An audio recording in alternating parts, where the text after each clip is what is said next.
Coucou tout le monde, c'est Céline, bienvenue dans cette nouvelle vidéo. Ça fait un bon bout de temps que je n'ai pas publié, qu'on ne s'est pas vu. Hein. Il s'est passé énormément de choses pendant tout ce temps. Et du coup, je me dois de vous donner des explications. Donc du coup, c'est parti pour le générique.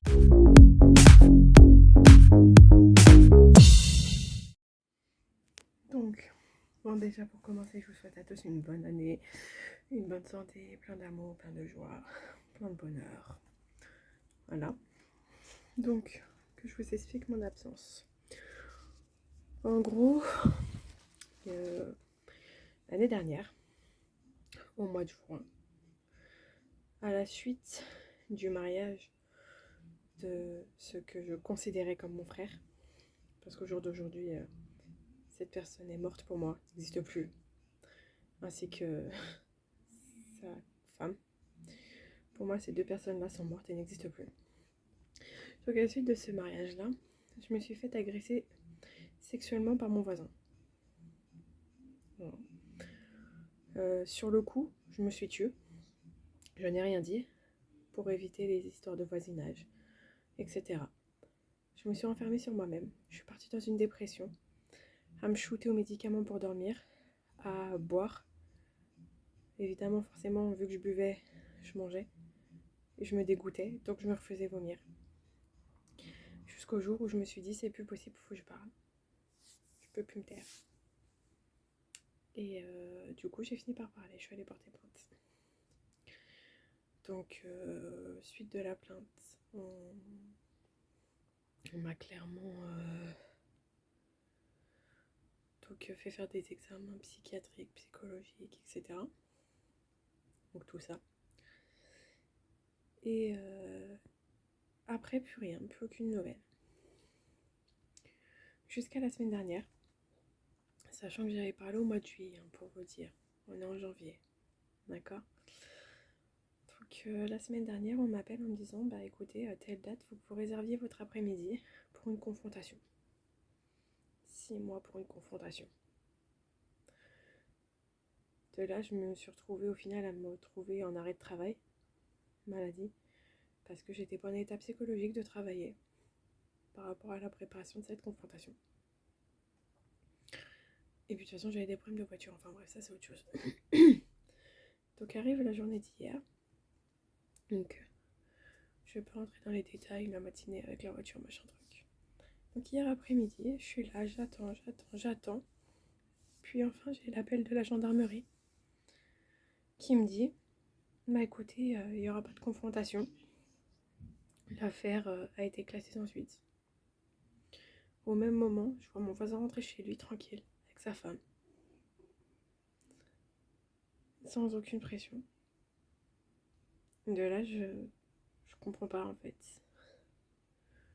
Parce qu'on nous dit, oui, nous les femmes, faut qu'on parle quand ça arrive. Mais au final, comment voulez-vous qu'on parle si, dès qu'on parle, on nous laisse même pas la possibilité de confronter notre agresseur, même pour nous aider mentalement et psychologiquement, pour nous aider directement à nous reconstruire en fait. Parce qu'au final, si on n'arrive pas à le confronter, comment on fait pour se reconstruire par la suite? Donc là, on m'a même pas laissé le droit, on m'a même pas donné le droit d'avoir cette confrontation pour moi me reconstruire et pour avoir une chance que la vérité éclate vraiment en fait. C'est pour ça que je fais cette vidéo, parce que je pouvais pas le faire avant vu que c'était en procédure justement. Mais là maintenant que l'affaire a été classée sans suite, le seul truc qui me reste à faire, c'est de devoir trouver un avocat pour pouvoir avoir accès au dossier, comprendre le pourquoi du comment ça a été classé sans suite et voir s'il y a possibilité de contester ça pour qu'il y ait vraiment un procès. Après, c'est pas pour moi, oui, pour me reconstruire et tout, mais moi c'est dans le but où je veux pas que ça se reproduise à d'autres en fait. Parce que là j'ai parlé, classé sans suite, ça va se reproduire à d'autres qui prouvent qu'ils vont parler au final. On nous dit oui, faut parler, mais on parle et au final c'est notre agresseur qui gagne. qui vit sa vie tranquille pendant que nous, on est détruits, qu'on a des suivis psychologiques, des suivis psychiatriques, des traitements médicamenteux pour essayer de se reconstruire. Moi, j'en ai fait des cauchemars pendant des mois. J'ai été en arrêt de travail pendant des semaines. Là, rien que le fait de me dire je vais devoir le confronter, j'ai eu 2 semaines d'arrêt de travail parce que psychologiquement, je n'étais pas apte à aller travailler. Et on me dit, il n'y a pas cette preuve.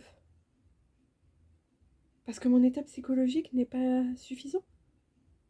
Justement, la réaction que j'aurais pu avoir face à lui n'aurait pas été suffisante comme preuve. Parce que quand on se fait agresser par quelqu'un, faut pas croire, hein, psychologiquement, ça aide pas. Hein. Là, au jour d'aujourd'hui, j'ai rencontré quelqu'un, je suis chez cette personne-là, tout simplement parce que rien que le fait d'être chez moi, je ne me sens pas bien. Et que quand je sors dans le jardin, rien que le fait d'entendre sa voix me fait faire des crises de panique. Alors imaginez l'état dans lequel j'aurais été lors de la confrontation hier. Et on me dit, il n'y a pas cette preuve. Il aurait fallu quoi que je le laisse aller plus loin.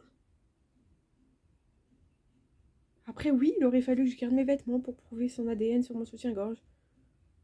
Ou autre. En demandant pourquoi votre ADN était sur son soutif. Ah bah, là voilà. Mais c'est dans le sens où même, comme je dis, la personne que je considérais comme mon frère, hein, qui aujourd'hui pour moi est mort, jusqu'à cette personne-là a témoigné contre moi en disant que j'avais fait la pute tout le long du mariage, alors que j'étais là à garder ma nièce de 4 ans. Je surveillais ma petite nièce.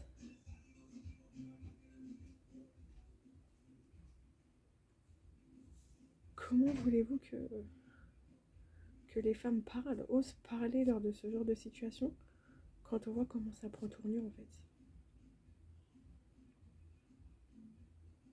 Donc voilà. Donc j'espère que ça va avancer. Je vous tiendrai au courant par rapport à ça. Si j'arrive à trouver un avocat ou une aide par rapport à ça. Pour essayer d'avoir au moins accès au dossier, voir comment ça va se passer. Donc je vais essayer de revenir un peu plus aussi. Maintenant que vous avez les raisons de mon absence. Et puis du coup, faites attention à vous, prenez soin de vous. Et je vous fais de gros bisous. À bientôt. Bisous.